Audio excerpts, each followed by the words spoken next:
In this video, I will show you how to set up a booklet in Publisher. So click on this page design, size. Now click on page setup, layout type, select booklet.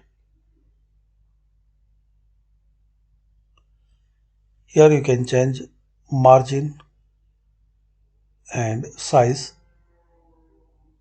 Then click on OK.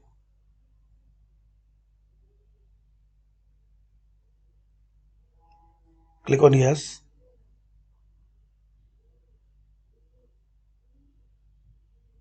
Right click on it. You can insert number. So to insert the page number, select any style. To insert more pages, right click on it and insert page.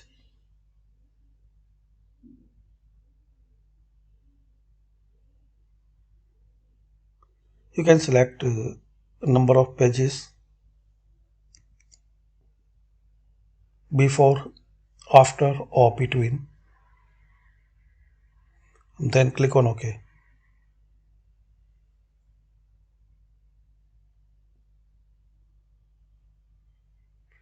So this way you can set up a booklet in Publisher. Thanks for watching.